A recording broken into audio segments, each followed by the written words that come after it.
ओम शांति। 19 अक्टूबर 2024 के ईश्वरीय महावाक्य। पहले सुनते हैं मुरली के मुख्य पॉइंट्स। बाबा ने कहा, तुम हो रूहानी बाप की रूहानी सेना, तुम ही गुप्त वॉरियर्स और गुप्त महावीर हो। अब रूहानी बाप के साथ योग लगाकर तुम्हें रावण पर जीत पाने का पुरुषार्थ करना है। काम पर जीत पाने से ही तुम 21 जन्मों के लिए जगत जीत बनेंगे। तो बच्चों को बड़ी खुशी से इन विकारों को छोड़ देना चाहिए। विष पीते पीते बैकुंठ में नहीं जा सकते। फिर बाबा ने कहा, भले घर में रहते हो तो भी पहले यह पक्का करो कि हम आत्मा हैं, देह नहीं। सिर्फ देह अभिमान छोड़ अपने को आत्मा समझ मुझ बाप को याद करो तो सारे पाप कट जाएं। परंतु कई तो ऐसे हैं जिनका 10% भी योग नहीं लगता, इसलिए पाप कटते नहीं। बाप तो कहेंगे, बच्चे याद में रह गुलगुल बनो, दैवी कुल को कलंक नहीं लगाओ। तुम्हारी रहनी करनी देवताओं मिसल होनी चाहिए। अगर देह अभिमान में आए तो माया की एक ही तोप ऐसी लगेगी जो एकदम गटर में गिर पड़ेंगे। लास्ट में बाबा ने कहा, तुम बच्चों को ड्रामा अनुसार सर्विस तो करनी ही है। कहते भी हैं फादर शोज सन। जैसे बाप शंख ध्वनि कर तुम्हें समझाते हैं, ऐसे तुम्हें भी सबको बताना है कि अब बेहद के बाप को पहचानो और राजाई को याद करो। इस दुनिया को भूल जाओ। और अब सुनते हैं महावाक्यों को विस्तार से। मुरली का सार। मीठे बच्चे, सदा खुशी में रहो तो याद की यात्रा सहज हो जाएगी। याद से ही 21 जन्मों के लिए पुण्य आत्मा बनेंगे। प्रश्न, तुम्हारे सबसे अच्छे सर्वेंट व गुलाम कौन से हैं? उत्तर, नेचुरल कैलेमिटीज व साइंस की इन्वेंशन जिससे सारे विश्व का किचड़ा साफ होता है, यह तुम्हारे सबसे अच्छे सर्वेंट व गुलाम हैं जो सफाई में मददगार बनते हैं। सारी प्रकृति तुम्हारे अधिकार में रहती है। ओम शांति। मीठे मीठे रूहानी बच्चे क्या कर रहे हैं? युद्ध के मैदान में खड़े हैं। खड़े तो नहीं, तुम तो बैठे हो ना। तुम्हारी सेना कैसी अच्छी है। इनको कहा जाता है रूहानी बाप की रूहानी सेना। रूहानी बाप के साथ योग लगाकर रावण पर जीत पाने का कितना सहज पुरुषार्थ कराते हैं। तुमको कहा जाता है गुप्त वॉरियर्स, गुप्त महावीर। 5 विकारों पर तुम विजय पाते हो। उसमें भी पहले है देह अभिमान। बाप विश्व पर जीत पाने व विश्व में शांति स्थापन करने के लिए कितनी सहज युक्ति बताते हैं। तुम बच्चों बिगर और कोई नहीं जानते। तुम विश्व में शांति का राज्य स्थापन कर रहे हो। वहां अशांति, दुख, रोग का नाम निशान नहीं होता। यह पढ़ाई तुमको नई दुनिया का मालिक बनाती है। बाप कहते हैं, मीठे मीठे बच्चों, काम पर जीत पाने से तुम 21 जन्मों के लिए जगत जीत बनते हो। यह तो बहुत सहज है। तुम हो शिव बाबा की रूहानी सेना। राम की बात नहीं, कृष्ण की भी बात नहीं है। राम कहा जाता है परम पिता परमात्मा को। बाकी वह जो राम की सेना आदि दिखाते हैं वह सब है रोंग। गाया भी जाता है, ज्ञान सूर्य प्रगटा, अज्ञान अंधेर विनाश। कलयुग घोर अंधियारा है। कितना लड़ाई झगड़ा मारा मारी है। सतयुग में यह होती नहीं। तुम अपना राज्य देखो कैसे स्थापन करते हो। कोई भी हाथ पांव इसमें नहीं चलाते हो। इसमें देह का भान तोड़ना है।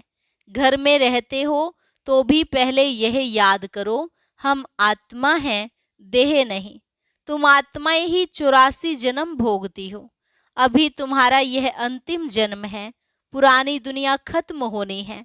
इसको कहा जाता है पुरुषोत्तम संगम युग का लीप युग। चोटी छोटी होती है ना। ब्राह्मणों की चोटी मशहूर है। बाप कितना सहज समझाते हैं। तुम हर 5000 वर्ष के बाद आकर बाप से यह पढ़ते हो राजाई प्राप्त करने के लिए। एम ऑब्जेक्ट भी सामने है, शिव बाबा से हमको यह बनना है। हाँ बच्चों, क्यों नहीं। सिर्फ देह अभिमान छोड़ अपने को आत्मा समझ मुझ बाप को याद करो तो पाप कट जाएं। तुम जानते हो इस जन्म में पावन बनने से हम 21 जन्म पुण्य आत्मा बनते हैं, फिर उतराई शुरू होती है। यह भी जानते हो हमारा ही 84 का चक्र है। सारी दुनिया तो नहीं आएगी, 84 के चक्र वाले और इस धर्म वाले ही आएंगे। सतयुग और त्रेता बाप ही स्थापन करते हैं, जो अब कर रहे हैं। फिर द्वापर कलयुग रावण की स्थापना है। रावण का चित्र भी है ना, ऊपर में गधे का शीश है। विकारी टट्टू बन जाते हैं। तुम समझते भी हो हम क्या थे। यह है ही पाप आत्माओं की दुनिया। पाप आत्माओं की दुनिया में करोड़ों आदमी हैं। पुण्य आत्माओं की दुनिया में होते हैं 9 लाख शुरू में। तुम अभी सारे विश्व के मालिक बनते हो। यह लक्ष्मी नारायण विश्व के मालिक थे ना। स्वर्ग की बादशाही तो जरूर बाप ही देंगे। बाप कहते हैं मैं तुमको विश्व की बादशाही देने आया हूँ, अब पावन जरूर बनना पड़े, सो भी यह अंतिम जन्म मृत्यु लोक का पवित्र बनो। इस पुरानी दुनिया का विनाश सामने तैयार है। बोम्स आदि सब ऐसे तैयार कर रहे हैं जो वहां घर बैठे खलास कर देंगे। कहते भी हैं घर बैठे पुरानी दुनिया का विनाश कर देंगे। यह बोम्स आदि घर बैठे ऐसे छोड़ेंगे जो सारी दुनिया को खत्म करेंगे। तुम बच्चे घर बैठे योग बल से विश्व के मालिक बन जाते हो। तुम शांति स्थापन कर रहे हो योग बल से। वह साइंस बल से सारी दुनिया खलास कर देंगे। वह तुम्हारे सर्वेंट हैं, तुम्हारी सर्विस कर रहे हैं। पुरानी दुनिया खत्म कर देते हैं। नेचुरल कैलेमिटीज आदि ये सब तुम्हारे गुलाम बनते हैं। सारी प्रकृति तुम्हारी गुलाम बन जाती है। सिर्फ तुम बाप से योग लगाते हो तो तुम बच्चों के अंदर में बड़ी खुशी होनी चाहिए। ऐसे बिलवेड बाप को कितना याद करना चाहिए। यही भारत पूरा शिवालय था। सतयुग में संपूर्ण निर्विकारी, यहाँ है विकारी। अभी तुमको स्मृति आई है, बरोबर बाप ने हमें कहा है हियर नो इविल, गंदी बातें मत सुनो, मुख से बोलो भी नहीं। बाप समझाते हैं तुम कितने डर्टी बन गए हो। तुम्हारे पास तो अथाह धन था, तुम स्वर्ग के मालिक थे, अभी तुम स्वर्ग के बदले नरक के मालिक बन पड़े हो। यह भी ड्रामा बना हुआ है। हर 5000 वर्ष बाद तुम बच्चों को हम रौरव नरक से निकाल स्वर्ग में ले जाता हूँ। रूहानी बच्चे, क्या तुम मेरी बात नहीं मानेंगे? परमात्मा कहते हैं तुम पवित्र दुनिया का मालिक बनो, तो क्या नहीं बनेंगे? विनाश तो जरूर होगा। इस योग बल से ही तुम्हारे जन्म जन्मांतर के पाप कटेंगे। बाकी जन्म जन्मांतर के पाप कटने में टाइम लगता है। बच्चे शुरू में आए हैं, 10% भी योग नहीं लगता है, इसलिए पाप कटते नहीं हैं। नए नए बच्चे झट योगी बन जाते हैं तो पाप कट जाते हैं और सर्विस करने लग पड़ते हैं। तुम बच्चे समझते हो अब हमको वापस जाना है, बाप आया हुआ है ले जाने। पाप आत्माएं तो शांति धाम सुख धाम में जा न सके, वह तो रहती है दुख धाम में। इसलिए अब बाप कहते हैं मुझे याद करो तो तुम्हारे पाप भस्म हो जाएं। अरे बच्चे, गुलगुल फूल बन जाओ, दैवी कुल को कलंक नहीं लगाओ। तुम विकारी बनने के कारण कितने दुखी हो गए हो। यह भी ड्रामा का खेल बना हुआ है। पवित्र नहीं बनेंगे तो पवित्र दुनिया स्वर्ग में नहीं आएंगे। भारत स्वर्ग था, कृष्णपुरी में था, अभी नरकवासी हैं। तो तुम बच्चों को तो खुशी से इन विकारों को छोड़ना चाहिए। विष पीना फट से छोड़ना है। विष पीते पीते तुम वैकुंठ में थोड़े ही जा सकेंगे। अभी यह बनने के लिए तुमको पवित्र बनना है। तुम समझा सकते हो इन्होंने यह राजाई कैसे प्राप्त की है? राजयोग से। यह पढ़ाई है ना। जैसे बैरिस्ट्री योग, सर्जन योग होता है, सर्जन से योग तो सर्जन बनेंगे। यह फिर है भगवानुवाच। रथ में कैसे प्रवेश करते हैं? कहते हैं बहुत जन्मों के अंत में मैं इनमें बैठ तुम बच्चों को नॉलेज देता हूँ। जानता हूँ यह विश्व के मालिक पवित्र थे, अब पतित कंगाल बने हैं, फिर पहले नंबर में यह जाएंगे। इसमें ही प्रवेश कर तुम बच्चों को नॉलेज देते हैं। बेहद का बाप कहते हैं बच्चे पवित्र बनो तो तुम सदा सुखी बनेंगे। सतयुग है अमर लोक, द्वापर कलयुग है मृत्यु लोक। कितना अच्छी रीति बच्चों को समझाते हैं। यहाँ देही अभिमानी बनते हैं, फिर देह अभिमान में आकर माया से हार खा लेते हैं। माया की एक ही तोप ऐसी लगती है जो एकदम गटर में गिर पड़ते हैं। बाप कहते हैं यह गटर है, यह कोई सुख थोड़े ही है। स्वर्ग तो फिर क्या। इन देवताओं की रहनी करनी देखो कैसी है। नाम ही है स्वर्ग। तुमको स्वर्ग का मालिक बनाते हैं, फिर भी कहते हैं हम विष जरूर पिएंगे तो स्वर्ग में आ नहीं सकेंगे, सजा भी बहुत खाएंगे। तुम बच्चों की माया से युद्ध है। देह अभिमान में आकर बहुत छीछी काम करते हैं। समझते हैं हमको कोई देखता थोड़े ही है। क्रोध लोभ तो प्राइवेट नहीं होता, काम में प्राइवेसी चलती है। काला मुंह करते हैं। काला मुंह करते करते तुम गोरे से सांवरे बन गए तो सारी दुनिया तुम्हारे पिछाड़ी आ गई। ऐसी पतित दुनिया को बदलना जरूर है। बाप कहते हैं तुमको शर्म नहीं आती? एक जन्म के लिए पवित्र नहीं बनते हो। भगवानुवाच काम महाशत्रु है। वास्तव में तुम स्वर्गवासी थे तो बड़े धनवान थे, बात मत पूछो। बच्चे कहते हैं बाबा हमारे शहर में चलो। क्या कांटों के जंगल में बंदरों को देखने चलूं? तुम बच्चों को ड्रामानुसार सर्विस करनी ही है। गाया जाता है फादर शोज सन। बच्चों को ही जाकर सबका कल्याण करना है। बाप बच्चों को समझाते हैं यह भूलो मत, हम युद्ध के मैदान में हैं। तुम्हारी युद्ध है 5 विकारों से। यह ज्ञान मार्ग बिल्कुल अलग है। बाप कहते हैं मैं तुमको स्वर्ग का मालिक बनाता हूँ 21 जन्मों के लिए। फिर तुमको नरकवासी कौन बनाते हैं? रावण। फर्क तो देखते हो ना। जन्म जन्मांतर तुमने भक्ति मार्ग में गुरु किए, मिला कुछ भी नहीं।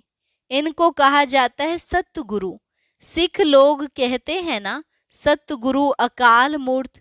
उनको कभी कोई काल खाता नहीं।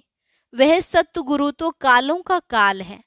बाप कहते मैं तुम सब बच्चों को काल के पंजे से छुड़ाने आया हूँ। सतयुग में फिर काल आता ही नहीं है। उनको अमर लोक कहा जाता है। अभी तुम श्रीमत पर अमर लोक सतयुग के मालिक बन रहे हो। तुम्हारी लड़ाई देखो कैसी है। सारी दुनिया एक दो में लड़ती झगड़ती रहती है। तुम्हारी फिर है रावण 5 विकारों के साथ युद्ध, उन पर जीत पाते हो। यह है अंतिम जन्म। बाप कहते हैं मैं गरीब निवाज हूँ। यहाँ आते ही गरीब हैं। साहूकारों की तो तकदीर में ही नहीं है।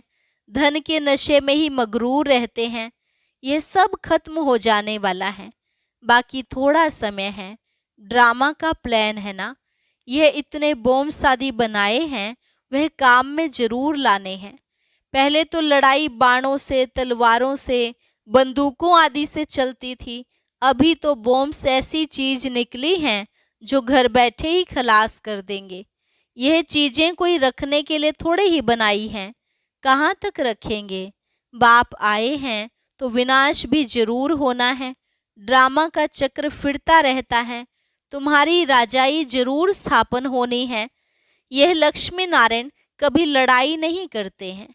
भले शास्त्रों में दिखाया है असुरों और देवताओं की लड़ाई हुई, परंतु वह सतयुग के, वह असुर कलयुग के, दोनों मिलेंगे कैसे जो लड़ाई होगी? अभी तुम समझते हो हम 5 विकारों से युद्ध कर रहे हैं। इन पर जीत पाकर संपूर्ण निर्विकारी बन निर्विकारी दुनिया के मालिक बन जाएंगे। उठते बैठते बाप को याद करना है, दैवी गुण धारण करने हैं। यह बना बनाया ड्रामा है, कोई कोई के नसीब में ही नहीं है। योग बल हो तभी विकर्म विनाश हो, संपूर्ण बने तब तो संपूर्ण दुनिया में आ सके। बाप भी शंख ध्वनि करते रहते हैं। उन्होंने फिर भक्ति मार्ग में शंख व तुतारी आदि बैठ बनाई है। बाप तो इस मुख द्वारा समझाते हैं। यह पढ़ाई है राजयोग की, बहुत सहज पढ़ाई है। बाप को याद करो और राजाई को याद करो। बेहद के बाप को पहचानो और राजाई लो। इस दुनिया को भूल जाओ। तुम बेहद के सन्यासी हो। जानते हो पुरानी दुनिया सारी खत्म होनी है। इन लक्ष्मी नारायण के राज्य में सिर्फ भारत ही था। अच्छा, मीठे मीठे सिकिलधे बच्चों प्रति मात पिता बाप दादा का याद प्यार और गुड मॉर्निंग। रूहानी बाप की रूहानी बच्चों को नमस्ते। रूहानी बच्चों की रूहानी बाप दादा को नमस्ते नमस्ते, गुड मॉर्निंग। धारणा के लिए मुख्य सार। पहली पॉइंट, अपने दैवी कुल को कलंक नहीं लगाना है, गुलगुल बनना है। अनेक आत्माओं के कल्याण की सर्विस कर बाप का शो करना है। संपूर्ण निर्विकारी बनने के लिए गंदी बातें ना तो सुननी है, ना मुख से बोलनी है। Hear no evil, talk no evil. देह अभिमान के वश हो कोई छीछी काम नहीं करने हैं। वरदान, मन मनाभव के मंत्र द्वारा मन के बंधन से छूटने वाले निर्बंधन ट्रस्टी भव। मन मनाभव के मंत्र द्वारा मन के बंधन से छूटने वाले निर्बंधन ट्रस्टी भव। कोई भी बंधन पिंजड़ा है। पिंजड़े की मैना अब निर्बंधन उड़ता पंछी बन गई। अगर कोई तन का बंधन भी है तो भी मन उड़ता पंछी है, क्योंकि मन मनाभव होने से मन के बंधन छूट जाते हैं।